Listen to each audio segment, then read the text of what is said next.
Welcome to The Green Rush, a podcast about the intersection of cannabis, the capital markets, and culture.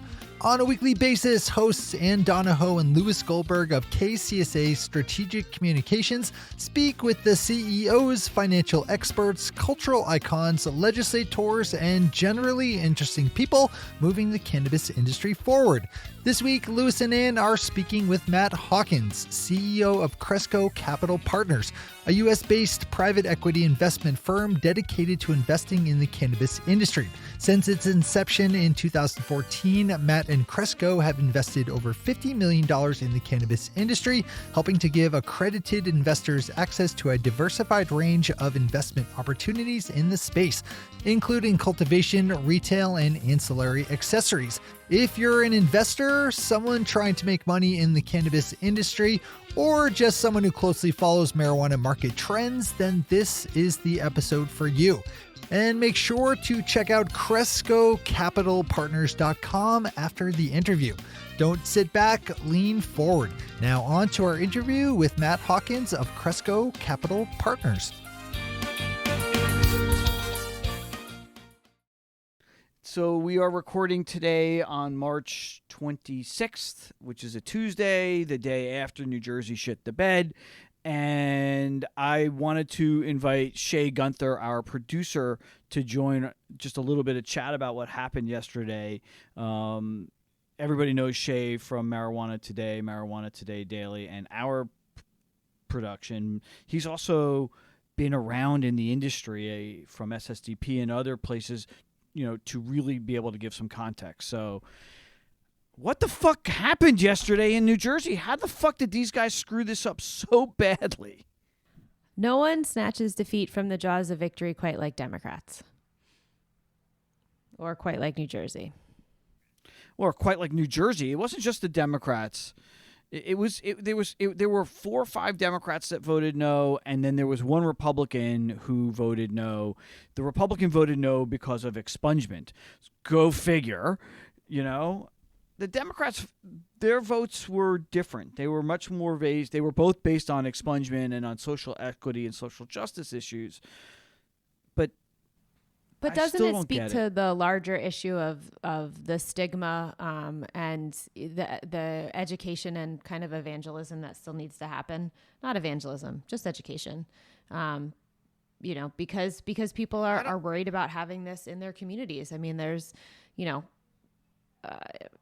people are willing to vote for it, in theory, but when it comes to, do you want a dispensary, a medicinal dispensary or an adult use dispensary in your town? And most people say no. I would say yes, please. I think it came down to the sausage making in the legislative process. There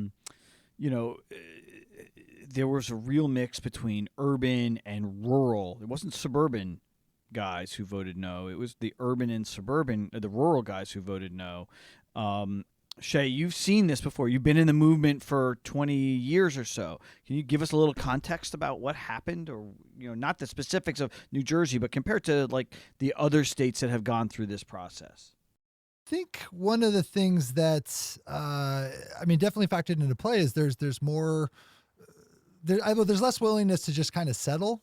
For any legalization bill. I mean, there are a lot of people, and I say this, I know nothing about New Jersey politics. I know that's complicated. I know that there's a lot of things, going on that I don't know about. We should have Dan Goldman or Andrew Livingston on the show, 2 New Jersey guys. But there's people are less willing to say okay to any legalization bill, so they want to make sure that it has provisions, addressing social disparity, economic disparity, racial disparity, empowerment for non-white men, to actually get involved in the industry. And,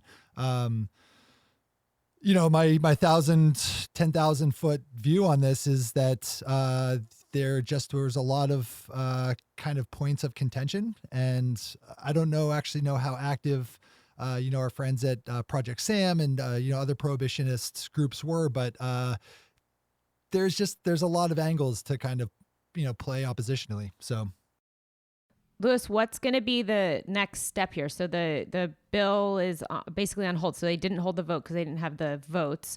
They're going to let get through the budget madness and sausage making, and then it's going to come up for a vote again in the fall. Well, it's either going to be the fall, and if it's the fall, it's next year, or they're going to try and get it in after the budget they're still process. Going to do it legislatively versus they're going to try putting it. They're going to do it legislative. They cannot get it on the ballot this year, and they're not sure that they could get it on the ballot for 20. Excuse me. Shay, when Ann and I were in Las Vegas at the MJ Today house, and we did that great podcast with you, which we have referenced a million times, and if you guys who listen to this show haven't listened to that, it's a must listen. But one of the things that Chris Lotlicker said was the reason why the cannabis industry has been successful over the last 20, 25 years in a way that the environmental industry or issues haven't, is cannabis has been willing to compromise and take what we can get, whereas environmental has been an all or nothing perspective. Did we blow this yesterday? Did we just not? Like I said, did we lose the perfect for the good? No, I mean, I think the lesson there is that, this is a stumbling block, but we're going to get there. New Jersey's going to legalize sometime.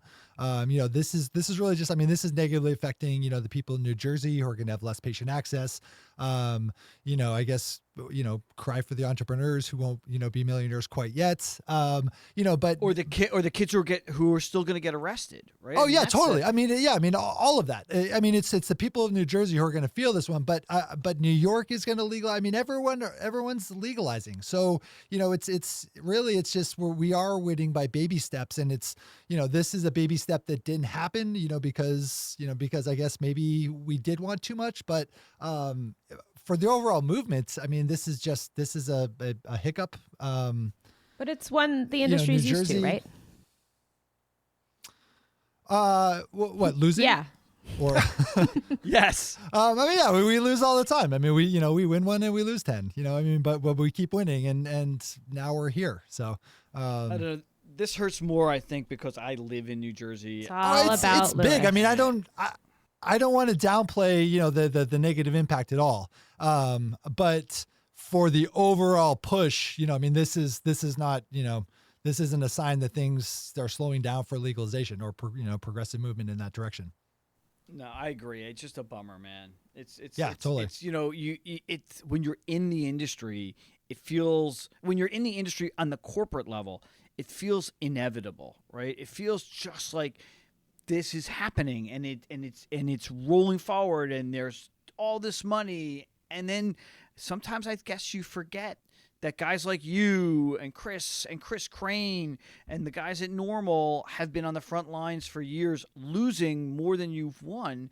Where, for me, and I'm going to speak for Ann, we haven't lost yet. This is the first time I can really feel like a palpable, really, fuck, this lost. Yeah, well, yeah. So, welcome to my world. We finally made it, Louis. Yes. Yeah, you guys have a right. You get your patch. You get your activist patch now. Your bloody nose activist patch. Well, and just so our listeners know, we're also going to be talking to Justin Zaremba from New Jersey Cannabis Insider, probably the week after this episode airs. So that'll be really interesting to get his point of view too. No one's been closer to the issue than those guys.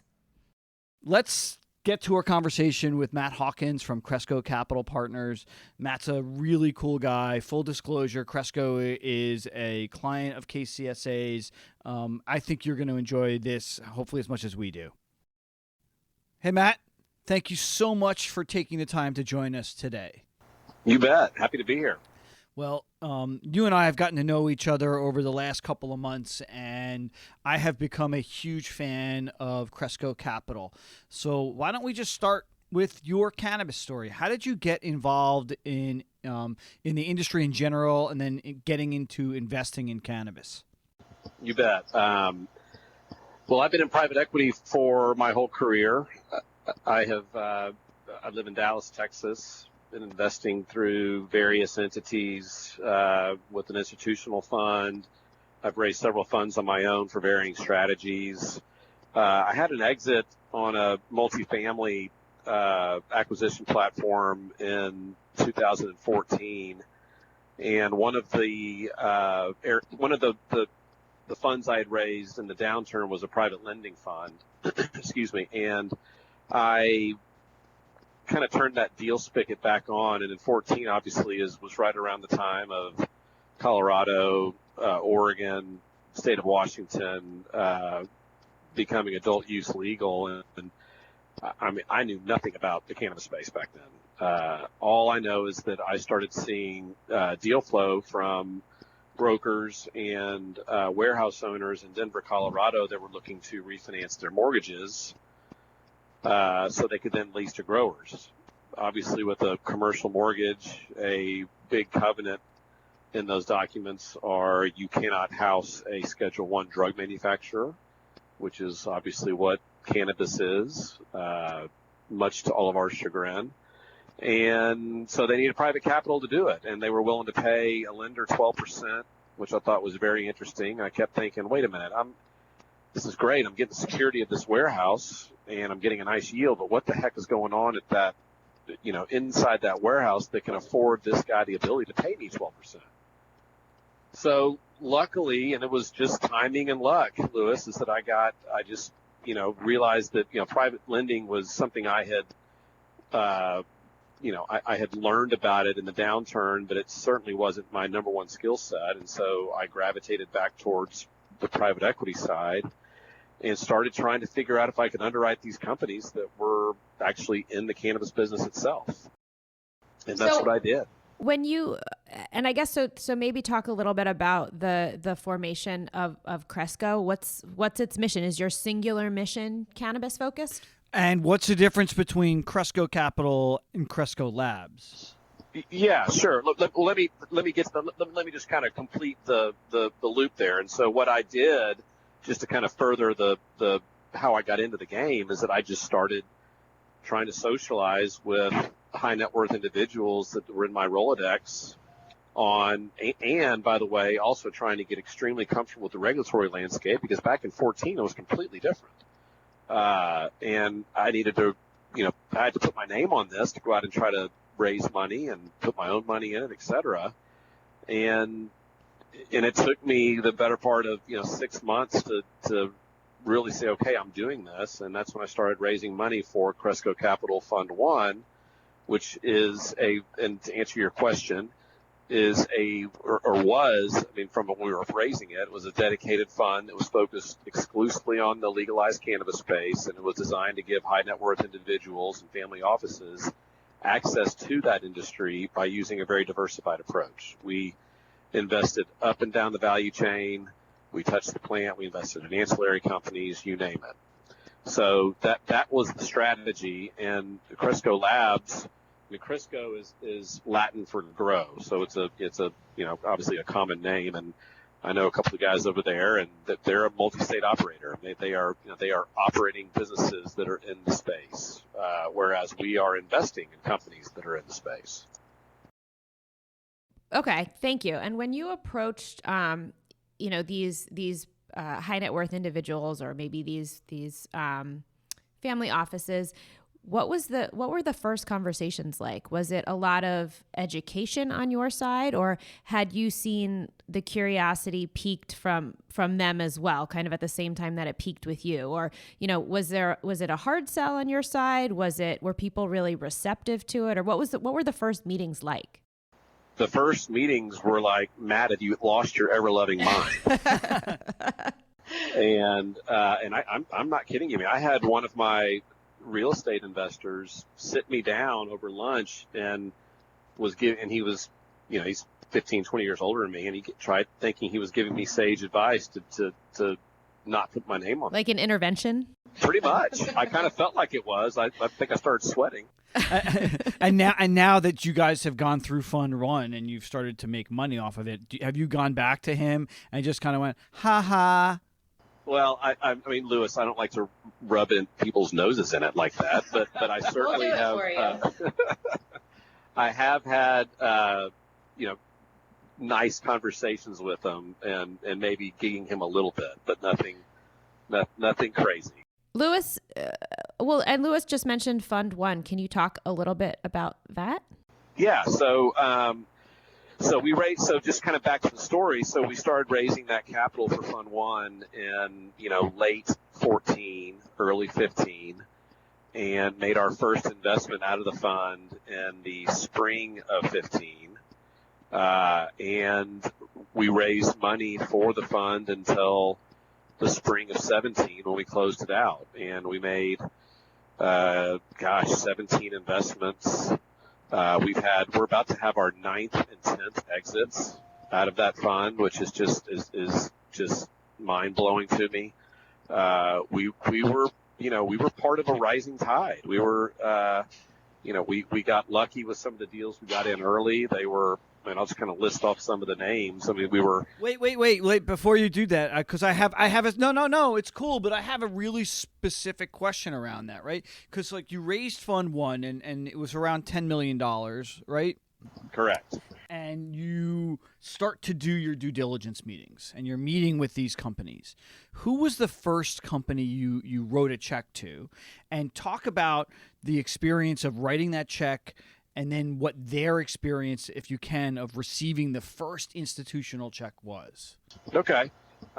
It's actually one of the first investments we made is still one of the ones that we haven't exited. It's a company called Alternative Solutions in Washington, D.C. And they had they were one of the first licenses issued in the district for cultivation, and they own licenses both for medicinal and recreational. A lot of people don't realize that the District of Columbia is actually recreationally legal, except the U.S. Congress is not allowing them to execute on that legality. Such a weird city. It's very, very strange. But we looked at it as, this was a limited issuance licensing or limited use licensing, merit-based licensing. The management team was comprised of a, very successful real estate developer. His son-in-law, who is he's Australian. He worked for a huge Australian construction company. Was a project manager, and they hired a botanist out of MIT, a mathematician botanist, to kind of be their grower. And that really resonated with me because I found successful operators outside the industry.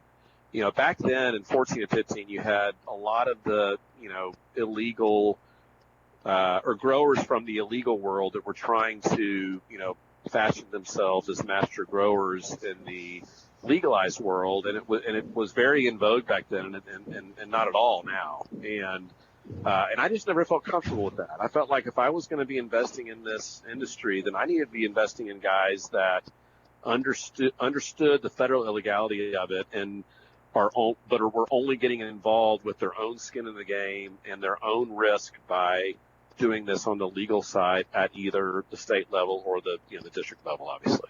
So when you wrote that first check, were your palms sweating like, holy shit, this is real? Or were you confident? Like, what was that feeling that was going through the pit of your stomach as you're writing this check? I don't think I had any. Look, it's just like, as I say all the time, this is not, this is what I've been doing my whole career. It's you take out the word widget and insert cannabis. We underwrite these companies the exact same way we've done for 20 plus years, and that's backing management teams. We only invest in companies that have, superior management teams that have their own skin in the game, and then we look for outsized returns in large markets where there's big market opportunities. It's really that. There's nothing, if you stick to those, philosophical tenets and beliefs, then you stay in that box, then you can really, that's where you find the big opportunities, I think, in this industry and up and down the value chain. And they're not all going to work. That's why it's venture capital.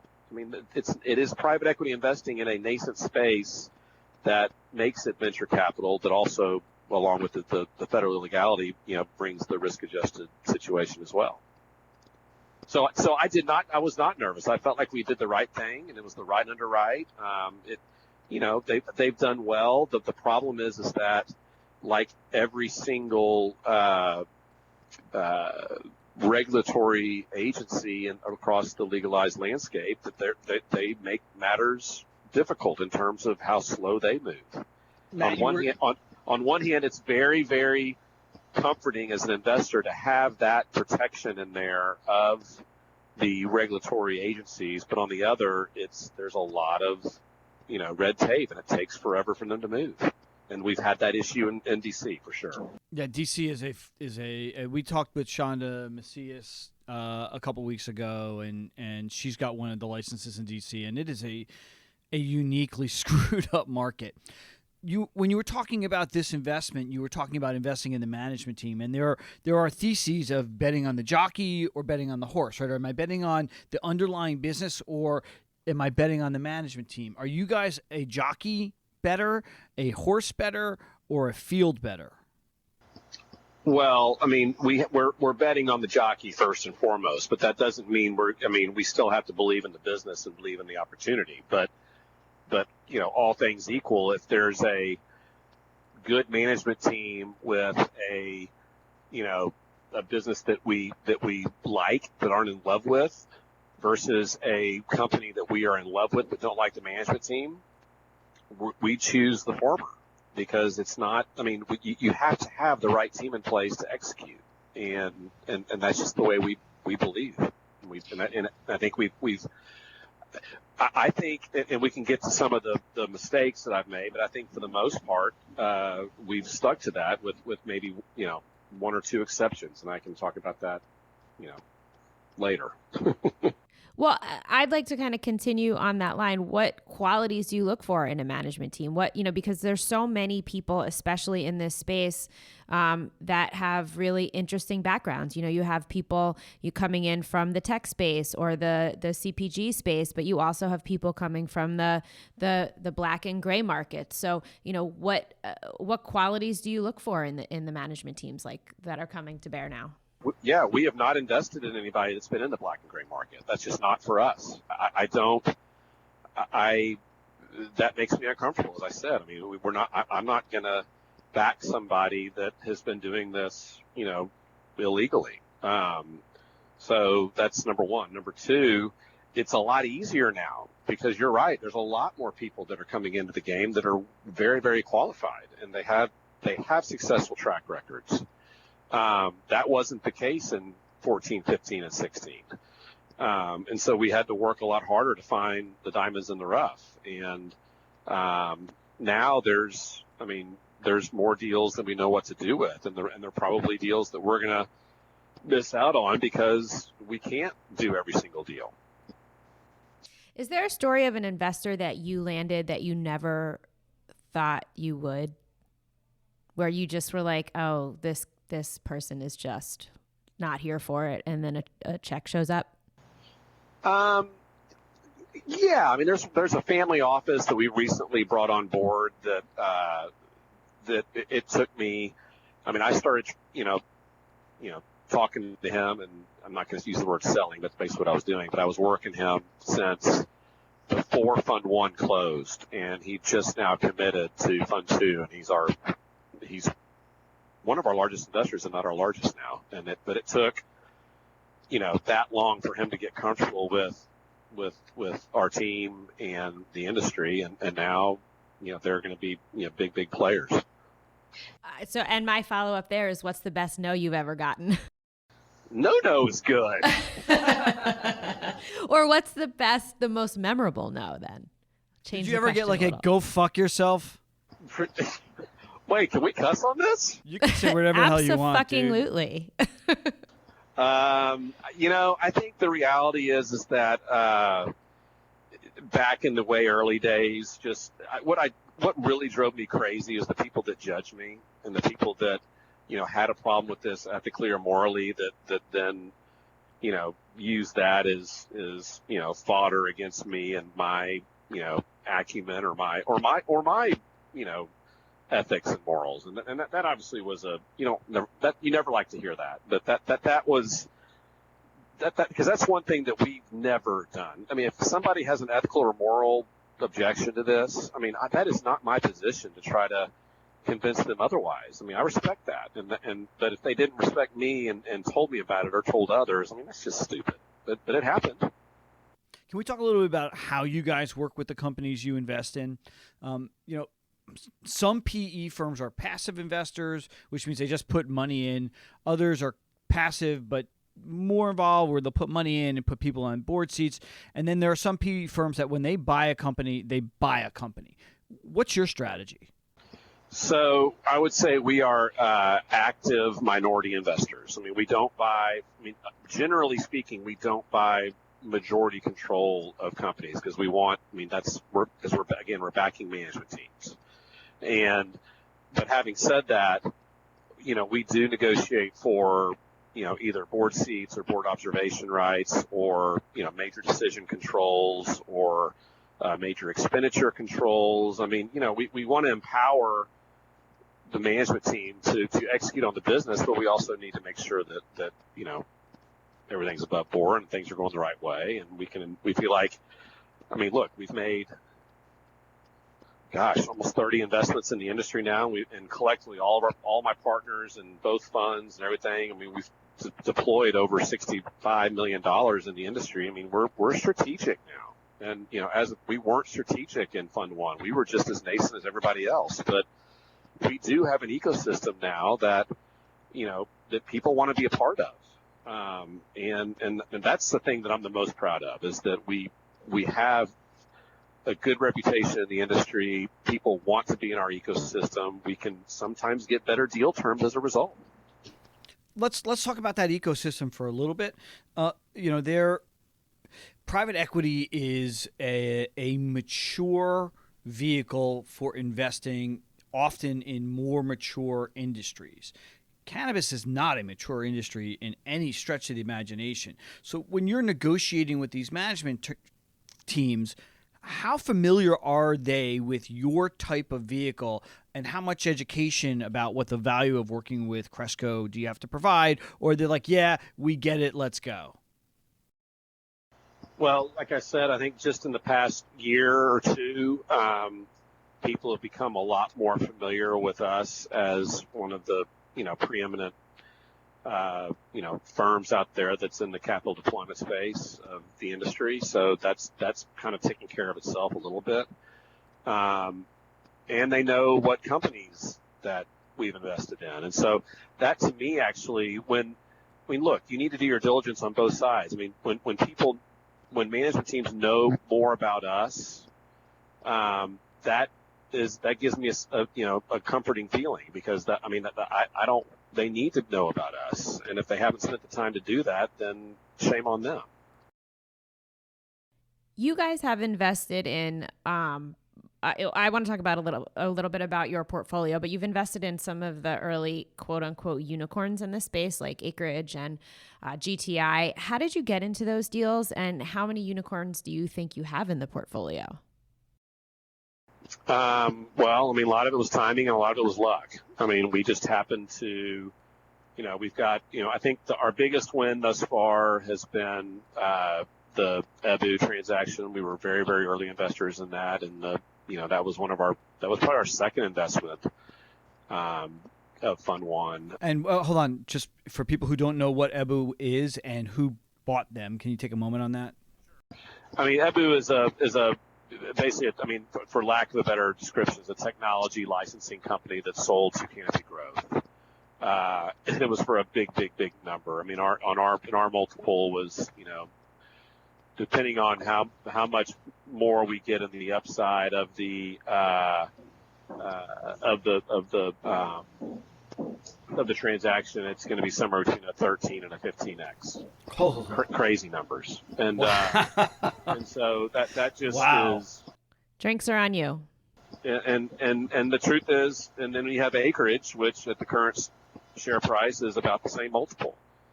And we just got, again, lucky to be, introduced to Kevin Murphy, and we're very, very close to them through, a variety of transactions we've done with them, and continue to hopefully do. And we were early investors in GTI. So I mean, those are. And then we were also early investors in the Grow Healthy license in Florida that sold to Ianthus. So those were our big public exits. We are investors in a couple of deals that are that have been announced that are about to sell to Curaleaf. So those are going to be big wins for Fund One as well. One of my I spend a lot of time on the Harborside deal. I mean, I'm on the board there, and that was another early investment for us through the farm that then merged into the holding company that once the laws changed in 2016, that gave us the ability to do that. And, if everything goes the way we want it to, we should be listed later this spring on the CSE. And, and we have an amazing plan in place to get us to revenues that'll be very, very substantial and should justify a share price that's going to be a big win for the fund as well. So, and that actually is where Fund One was in the farm, and then Fund Two is actually in the parent company, and so that'll be a win for both funds. The way you're describing your relationship with Harborside and in others, you really have a sense of ownership. I mean, you're on the board of Harborside. Is this the kind of sense of ownership you bring to all of your investments? Not all of them, but the larger positions we take, clearly. I mean, we want to, we want there to be situations where we're either on the board or we have board observation, like I said, or we've part of a syndicate that we know the investing sponsor well, and they have the position. So we've spent a lot of time talking about Fund One and kind of dancing a little bit around Fund Two. What's the difference between the funds, and when do you think you're going to close Fund Two? Is there a different thesis, is what I'm saying? Well, the thesis is the same. It's to give high net worth individuals and family offices access to the space using a diversified approach. Having said that, we have in Fund Two, just with how the industry has matured, I mean, we've matured with where we look to invest in the value chain. So, for example, we wouldn't do just a straight cultivation play right now. I mean, we need to have vertical integration just simply because cultivation is a race to the bottom, in our opinion. We are intimately involved in looking at, product companies, brands that are successful in California looking to move elsewhere, technologies in the space, services, multi-state operators that are at an early stage of the game. I mean, there's still plenty of room for, the aggregation side of this business to still be in play. But look, I mean, the concept is the same. The trick is still finding the diamond in the rough, and it's, we feel like we're uniquely positioned to be able to do so. What about CBD? How does that fit in, or does it? Well, it doesn't fit in with us right now. In my opinion, and actually and some of my partners actually have differing opinions, but that's okay. Once the Farm Bill passed at the federal level, obviously each state has to have their own, say so on that. But basically what the federal legality now of hemp and CBD brings in a whole nother level of regulatory scrutiny that wasn't in place prior, meaning all these claims that are being made by straight CBD products that are on shelves are going to start being scrutinized. And, right, wrong, or indifferent, I mean, I've actually made a mistake of saying on a panel before that I don't believe that CBD actually, works. I think it's a placebo, because I think there needs to be the entourage effect of THC. That's really not what I meant. I meant that from an investment thesis, because each body has their own endocannabinoid system. I get that, and everybody, reacts differently to how the CBD products are working, except for on the investment side. We have to be very, very careful about looking at deals where claims could be considered to be false. And that the consideration, it really lies whatever the FDA says, because now it's federally legal. And I'm also having trouble getting my head around CBD deals just because there is no fundamental differentiation in the isolate. Yeah, you can either have full spectrum or you can have pure CBD isolate, but it is a fundamental commodity play. It's akin to buying, isolate vitamin C that's going to go into a nutraceutical. I don't get it. Like I don't understand it from a business perspective. It doesn't make sense to me.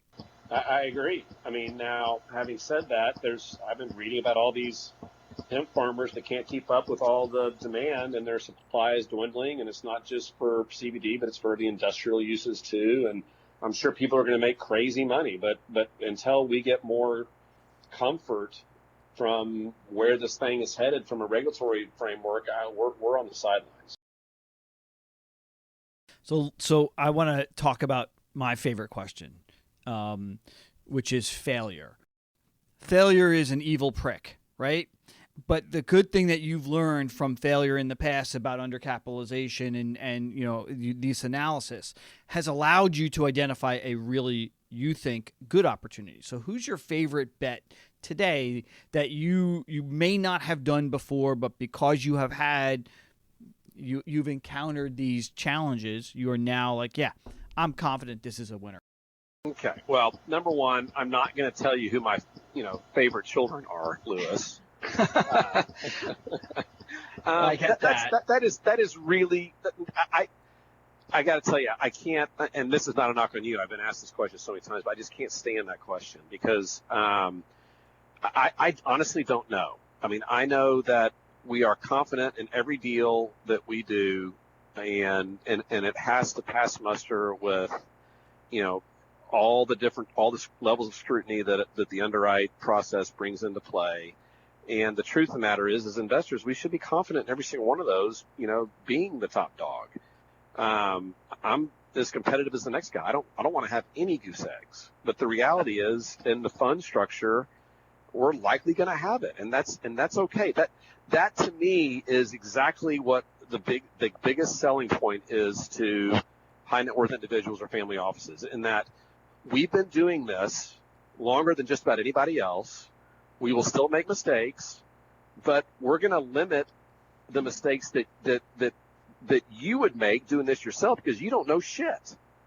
And if you try to do this on your own, or even go hire somebody to try to do this, you're going to find yourself stuck in the mud, either not making any investments or potentially making too many of the wrong bets. We know where the bodies are buried. We know where the booby traps are. We have, been to the school of hard knocks in this industry. And so that's where we can sell ourselves to these folks by saying, look, this is why we get paid, the 2% management fee and the 20% carried interest, is because we can mitigate your risk that way. And it's also through we're making a bunch of bets. So if you want to invest $1 million into a fund, yeah, you're giving up 20% of the economics, but you're, hopefully getting access to, 20 some odd deals versus you writing $1 million check in one deal. I mean, it's the shotgun versus the rifle. And in a nascent industry, it's my opinion that that's the right way to do it.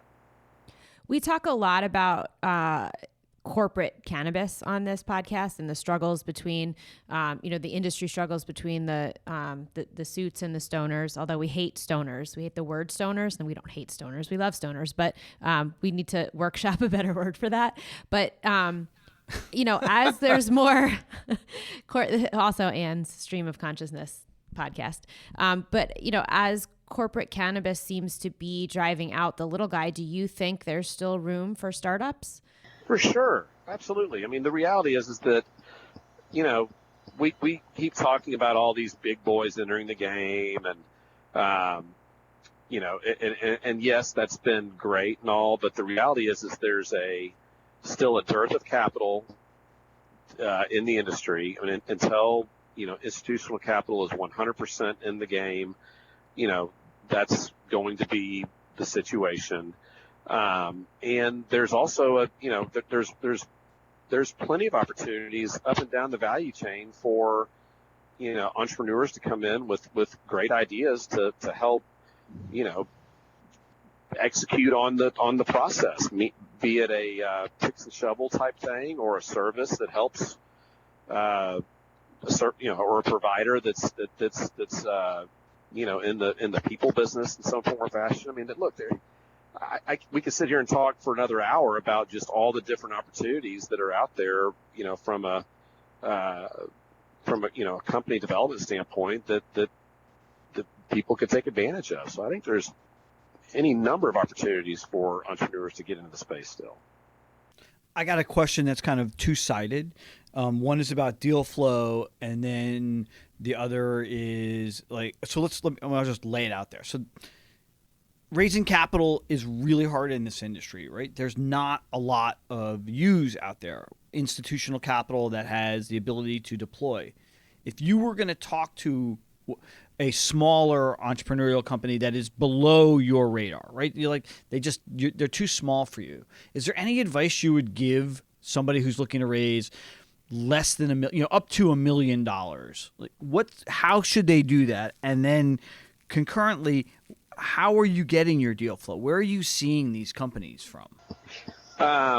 Okay. So first of all, we are more, Series A or, first institutional capital. And then obviously before that, there's friends and family and seed stage type investing. And those types of, so if you've got an idea that looks great and your family doesn't have any money and your friends don't want to do it, go to something like ArcView. I mean, ArcView is the first proven angel network that's in the space. And we believe in ArcView. I think that there is a tremendous opportunity for ArcView to expand their footprint to provide seed stage financing for companies that could be positioned to then come to us once they're successful. So that's, obviously deal flow through things like that is beneficial to us. But again, I'll go back. The deal flow from a ecosystem standpoint is really where we are now getting most of our deals. I mean, we're very involved in, all the different industry events that are out there. We get our name out there a lot more now than we used to. People are aware of us. But again, the reality is that people know who we've invested in, and people want to be part of that ecosystem. And so we get a lot of inbound deals, more than we know what to do with, quite frankly. But like any private equity shop or a venture capital shop, it always helps to have, either a warm introduction or either through an individual or through a company that we know. And so that's starting to happen now. And that's what makes it really, really exciting, because it's starting to feel more like, institutionalized private equity, which is, obviously what we've done in the past. What are the size of the deals that you're doing now? I mean, we'll invest anywhere from, $1 million up to $5 million. And we'll do, usually if it's something as big as $5 million, we would offer a co-invest opportunity to our investors, which a lot of them take advantage of that. We have a very robust co-investment strategy in that we charge lesser economics. We charge 1 in 10 versus 2 in 20 on our co-invest vehicles. And we've had a very big percentage of our Fund 2 deals already, which we have 11 investments out of Fund 2. A good portion of those have had co-invest buckets. We'll make sure that we have a link in the show notes for, if you are an accredited investor and you want more information about the funds, we'll include that in our show notes. So, if you're interested, you guys are CrescoCapitalPartners.com. There you go. Wow, you must have a good PR firm to train you there. Good job. By the way, full disclosure, we are the PR firm. Okay. So let's take a turn and talk about how you, Lewis tells me you've got some kiddos. How do you talk to them about what you do? And I guess just the broader question of how do you talk to your friends and family about what you do? Are you finding that you're having the same sort of similar conversations with them that you have with, the initial investors? Like, no, I'm not crazy. Hear me out. No. Now it's a hell of a lot of fun. I mean, back then, it wasn't. And quite frankly, even though I was out there doing it, I did not have my ass all the way out there. I mean, I was still like, you only had one cheek out the car window. Pretty much. I'm almost embarrassed to say it, but I'd probably been doing this for a year before I even told my daughter, who was, she was 15 at the time.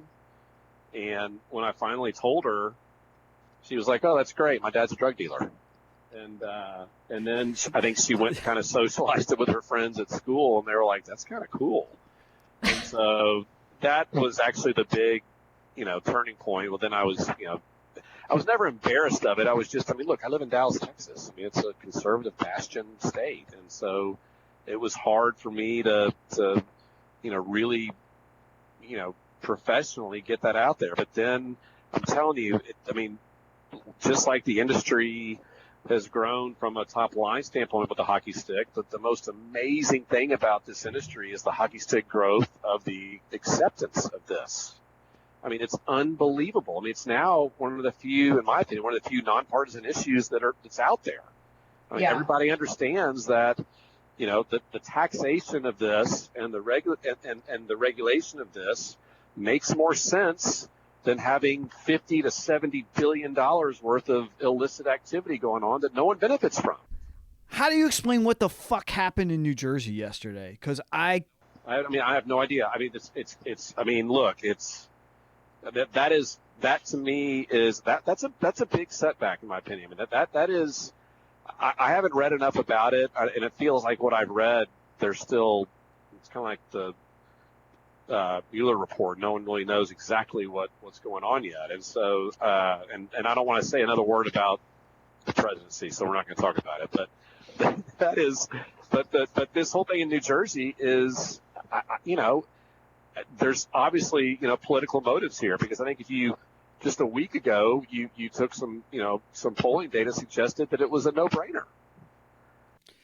I don't know. I think it's, we talked, Ann and I talked, and Shay about this in at the open, and I just think that they sacrificed the great, the good for the great, right? They're not going to get it right 100%, and you can always tweak the damn law later. Just get it done. It's just unbelievable. I know. I don't get it. But look, it doesn't. This thing is still alive and well. It's not going anywhere. They'll pass it. It's when the timing's right. So, but it was still a little bit of a. I was surprised for sure. So what do you think is, you mentioned that you're a Texan. What's the biggest underreported story in the industry? What would you like to see on the cover of the Dallas Morning News when it comes to the industry? That effectively a native Dallasite is one of the most preeminent cannabis investors in the industry. And what would that person's name be? Oh, I don't know. Some dude named Matt. I don't know. Well, are you finding that there's more, acceptance? Like, I found it interesting that your daughter, who is a teenager, her first reaction was, "My dad's a drug dealer." That was also in 2016. Yeah. Now, and by the way, is she hitting you up for those same drugs now? No, that's not funny, Lewis. Yes, it is, but that's okay. Again, but I guess the point I really was trying to make is that had I told her that in 2018, she would have been like, holy shit, that is so cool, Dad. That's just because of the level of acceptance that's in place, now versus what it was back then. And it's truly amazing. And, even in, like I said, even in the conservative city that Dallas is and the state that Texas is, it's a badge of honor I wear, and I haven't been judged in a long time now. I'll put it to you that way. Well, Matt, we have taken up enough of your time. We have been lucky enough to be speaking with Matt Hawkins from Cresco Capital Partners. And as I said, full disclosure, Cresco is a client of KCSA's. I can't thank you enough. I think you have humanized the investing side of this industry in a way that others have just not been able to explain well. So we really appreciate it, Matt. Thank you. Appreciate you. that, and I appreciate the time. And look forward to doing this for many, many years. Our thanks to Matt Hawkins, managing partner of Cresco Capital Partners. If you are an accredited investor and want to hear more about the fund, please reach out to Matt at ir@crescocapitalpartners.com or head to crescocapitalpartners.com for more info. Let them know that you've heard about them through the Green Rush. To chat with us, you can email us at greenrush@kcsa.com or head to our Twitter page, which is a new-ish handle for us, at @the_greenrush. And we're also on Instagram. Just go look for us. One take, Shay. One take. Whoa, have fun editing that.